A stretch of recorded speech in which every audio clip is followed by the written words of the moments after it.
नमस्कार, MG TV में आपका स्वागत है। मैं हूं रंजीत छाबड़ा।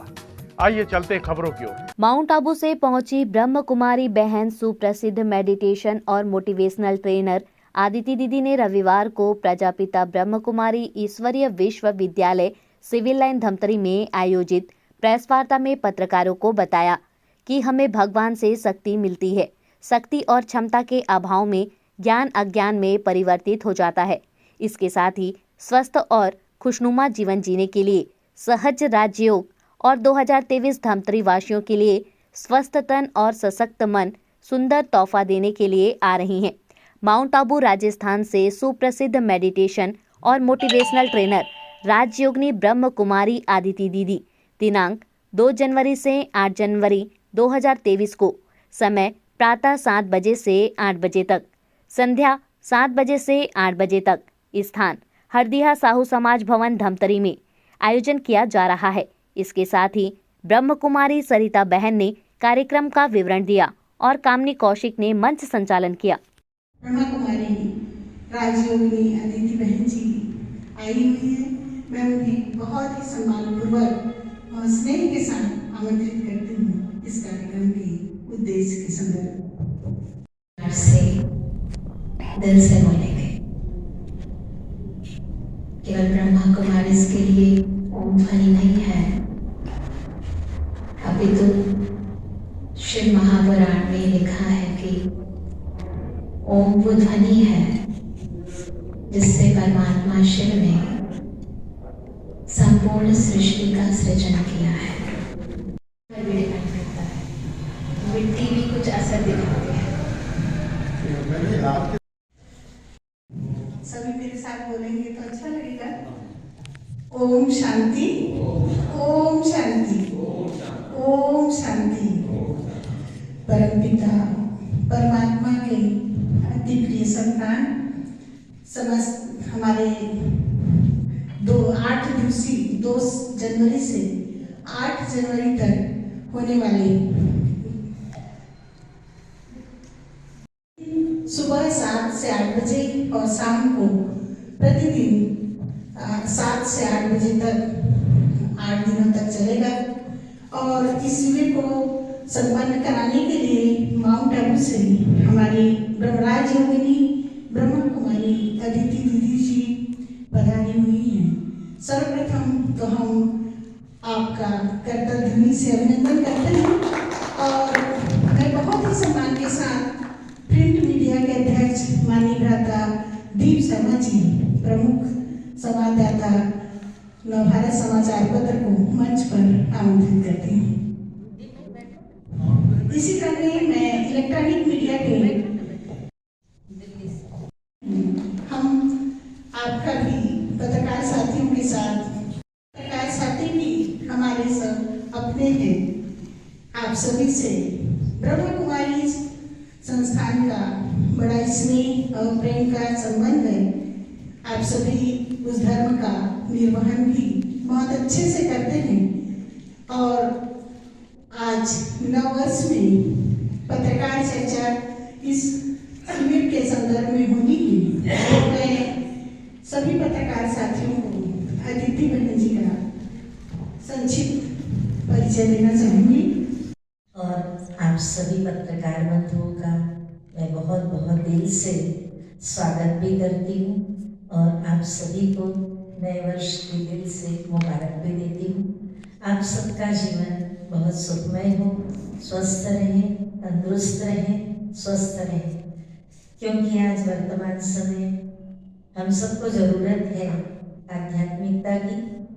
तो मेरा एक प्रयास होता ही है कि वर्ष में एक बार आध्यात्मिक शिविर का आयोजन कराना और हर वर्ष की भांति इस वर्ष भी हमारे पास माउंट आबू से हमारी श्रद्धेय आदरणीय आदिति बहन आई हुई है, साथ में दिल्ली से दीप्ति बहन आई है।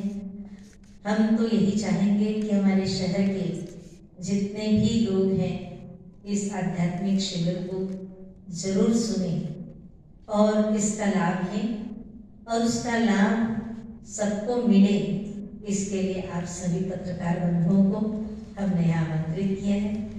अम्नी जी, पहले भी आपकी दो रचनाएं संभवतः, जहाँ तक मुझे याददाश्त है, दो रचनाएं पहले भी प्रकाशित हो चुकी है, काव्य संग्रह है शायद दोनों, और दो और अभी यशस्वी मुख्यमंत्री भूपेश बघेल के करकमलों से विमोचित हुए हैं, ऐसी जानकारी मिली है। तो ये विमोचन कार्यक्रम कहाँ पर संपन्न हुआ?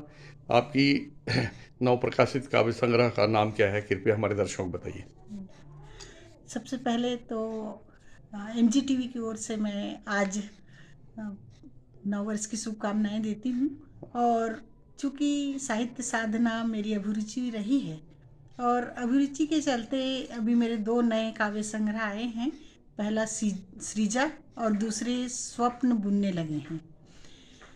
दोनों रचनाएं काव्य संग्रह संयोग से हमारे यशस्वी मुख्यमंत्री जो मेरे जन्मभूमि ग्राम निपानी जिला दुर्ग आए हुए थे और कार्यक्रम में उन्होंने बड़ी सरलतापूर्वक मेरे पुस्तक का विमोचन किया। सर्वप्रथम तो उन्हें बहुत बहुत उनके उज्जवल भविष्य की शुभकामनाएं देती हूँ। साथ ही साथ उन्होंने मेरी रचनाधर्मिता के लिए मुझे भी बधाई दी और बहुत ही स्नेहपूर्वक उनसे भेंट मुलाकात में बहुत सारी बातें भी हुई, परंतु सृजा और जो कि मंच संचालन विधा से संबंधित है, इसमें मुक्तक हैं सारे, लगभग 400 मुक्तक हैं, 400 से 500। और स्वप्न बुनने लगे सामयिक कविता है, नई कविता है, इस पर मैंने लिखा है और ये मेरी चौथी कृति है। जी, अभी आपने जैसा कि बताया कि मुख्यमंत्री के हाथों विमोचन हुआ है। जी 4 वर्ष गुजर चुके हैं, 5वां साल है और चुनाव सर पर है, तो इतनी व्यस्तता के बीच आप मुख्यमंत्री के हाथों विमोचन कराने में काव्य संग्रह कैसे कामयाब हो पाई? एक संयोग ही था, मेरे जन्मभूमि में आए हुए थे और मैं उस कार्यक्रम में उपस्थित थी और मेरी अब संयोग ही मानती हूँ मैं, कोई विशेष तैयारी तो नहीं की थी और एक ही बार में उन्होंने, बड़े सरल स्वभाव के तो हैं ही और छत्तीसगढ़िया मुख्यमंत्री होने के कारण वो हम सब तो छत्तीसगढ़ी में ही बोलते हैं, उन्होंने एक बार में कहा और न केवल मंच में बल्कि 4-5 हज़ार के पब्लिक के बीच में उन्होंने मेरे पुस्तक का काव्य संग्रह का विमोचन किया और स्वयं उसके लिए वो उत्साहित थे। उन्हें भी साहित्य से लगाव है और बहुत प्यार से उन्होंने मेरे कृति को स्वीकार किया और मुझे बधाई दी। हम चाहते ना हमारे दर्शक मन ला आप अपन मायका के गांव के नाम बताते हो। मैं मोर गाँव मायके के नाम जहाँ मोर जन्म हुए हैं वो गांव के नाम निपानी है, जिला दुर्ग, जिन्हें निपानी टिपानी के रूप में लोग जानते हैं और जिला दुर्ग है और बहुत प्यारा गांव है।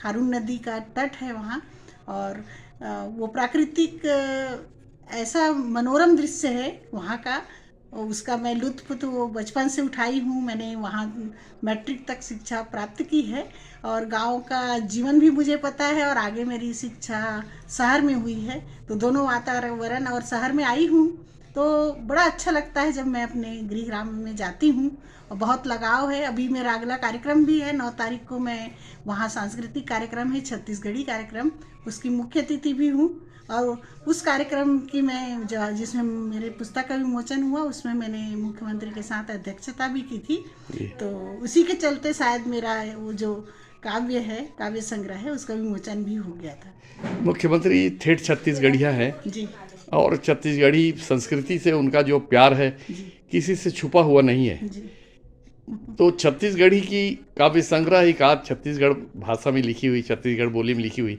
क्या इस तरह की कोई रचनाएं शीघ्र प्रकाश संभावित है? अभी प्रयासरत हूँ, वैसे लिखती हूँ मैं छत्तीसगढ़ी में, बोलती भी हूँ, पढ़ती भी हूँ, पढ़ाती भी हूँ छत्तीसगढ़ी में और कई ठोक जैसे तीजा पोरा से ऐसे कार्यक्रम होता है तो मंच संचालन तो मेरी प्रिय विधा भी है, तो छत्तीसगढ़ी में भी मैं मंच संचालन करती हूँ और कविता भी बहुत जल्द ही, अभी नहीं तो 1-2 साल बाद अवश्य ही छत्तीसगढ़ी में एक पुस्तक काव्य संग्रह में आप सबको समर्पित करूँगी।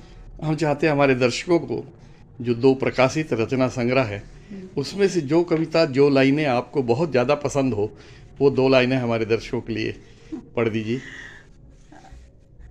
उसमें से मेरे को बहुत मुश्किल है दिलों में मोहब्बत की कहानी लिखना, जैसे बहते हुए पानी में पानी लिखना, तो ये बहुत सुंदर पंक्तियां हैं और इसके साथ ही साथ मैंने उसमें चाहे वो दीप प्रज्वलन हो, स्वागत हो, चाहे वो शिक्षा क्षेत्र का हो, राजनीति का हो, जन सामान्य हो, या समाज सेवा का हो, अध्यात्म का हो, धर्म का हो, सभी वर्गों के लिए मैंने लिखा है। और मैं आप सबको विश्वास दिलाती हूँ कि वो पुस्तक अभी पार्ट 1 है और पार्ट 2 भी आएगी वास्तिका के रूप में, तो उसमें और भी बहुत सारे मुक्तक मैं आप सबको समर्पित। अभी लेते हैं एक छोटा सा ब्रेक। आप देखते रहिए MG TV, क्योंकि खबरों का सिलसिला यहाँ थमता नहीं।